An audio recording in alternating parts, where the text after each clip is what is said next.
മലക്കുകൾ മുഴുവനും അള്ളാന്റെ റസൂലിലേക്ക് സ്വാഗതം പറഞ്ഞിട്ടുണ്ട്. വാനലോകത്തിലുള്ള മുഴുവൻ അള്ളാഹുവിന്റെ സൃഷ്ടികളും വളരെ ആദരവോടെ ബഹുമാനത്തോടെ ലോകത്തിന്റെ നേതാവായ മുഹമ്മദ് റസൂലുള്ളാഹി സ്വല്ലല്ലാഹു അലൈഹി വസല്ലം തങ്ങൾക്ക് സ്വാഗതമോദിയപ്പോഴും മലക്കുകളിൽ നിന്നൊരു മലക്ക് മാത്രം ഒരു ഭാഗത്ത് മാറി നിന്നിട്ട് കരയുകയാണ്. അദ്ദേഹം നബി ആദരിക്കാൻ വരുന്നില്ല, സ്വാഗതമോദാൻ വരുന്നില്ല. മറ്റുള്ള മലക്കുകൾ വന്നു, പ്രവാചകന്മാര് വന്നു. 1,24,000 ചില്ലാനം വരുന്ന പ്രവാചക ശൃംഖലയും അള്ളാന്റെ റസൂലിലേക്ക് സ്വാഗതം പറഞ്ഞപ്പോഴും ഈ മലക്ക് മാത്രം മാറി നിന്നിട്ട് കരയുകയാണ്.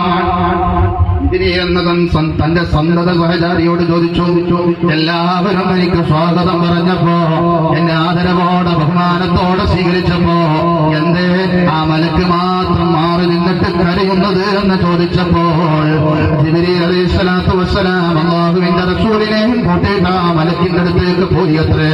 എന്നിട്ട് ആ മലക്കിനോട് ചോദിച്ചു അത്രേ, എന്തിനാണ് എല്ലാവരും എനിക്ക് സ്വാഗതമോദാനും എന്നെ ആദരിക്കാനും എന്നെ ബഹുമാനിക്കാനും വന്നപ്പോ നിങ്ങൾ മാത്രമെന്തേ മാറി നിൽക്കുന്നത് എന്ന് ചോദിച്ചപ്പോൾ ആ സമയത്ത് ആ മലക്ക് പറഞ്ഞ മറുപടി എന്താണെന്നറിയോ? അള്ളാന്റെ തിരുദൂതരേ, അള്ളാഹുവിന്റെ നരകം പടക്കുന്നത് ഞാൻ എന്റെ കണ്ണുകൊണ്ട് കണ്ണുപോയി കേട്ടോ. അന്ന് മുതൽ ഞാൻ ചിരിച്ചിട്ടില്ല നബിയേ. ഇനി അവസാന നാളെ വരെ എന്റെ വായിൽ നിന്ന് ചിരിയുണ്ടാവില്ല. ഇന്ന് വരെ ഞാൻ ചിരിച്ചിട്ടില്ല.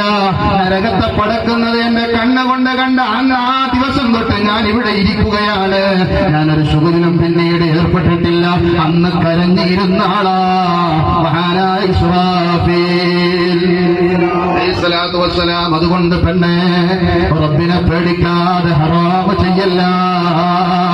അവസാനം മിഅ്റാജിന്റെ രാത്രിയിൽ അല്ലാഹുവിന്റെ റസൂൽ നരകം സന്ദർശിച്ചു, സ്വർഗം സന്ദർശിച്ചു. നരകം സന്ദർശിച്ചപ്പോ ജിബ്രീലിനോട് ചോദിച്ചു, ഇത് പറഞ്ഞു അത്രേ, ഇതിൽ കൂടുതലും പെണ്ണുങ്ങളാണല്ലോ, കാരണമെന്തേ? നരകത്തിൽ കൂടുതലും പെണ്ണുങ്ങളാവാനുള്ള കാരണം എന്താണെന്ന് ചോദിച്ചപ്പോൾ ജിബ്രീൽ അലൈഹിസ്സലാത്തു വസ്സലാം പറഞ്ഞ മറുപടി, നബിയേ ബികുഫ്രിഹിന്ന. എന്താണ് നിങ്ങളെ ഭാര്യമാരിൽ കൂടുതലും ആളുകൾ പെണ്ണുങ്ങളെ നരകത്തിലാണ്. എന്തേ കാരണം? കൊല്ലം മുഴുവനും പെണ്ണിന് നല്ല നല്ല ചുരിദാറുകൾ വാങ്ങിക്കൊടുത്തു, മാക്സി വാങ്ങിക്കൊടുത്തു, പർദ്ദ വാങ്ങിക്കൊടുത്തു. ഒരു ദിവസം, ഒരൊറ്റ ദിവസം നിങ്ങൾ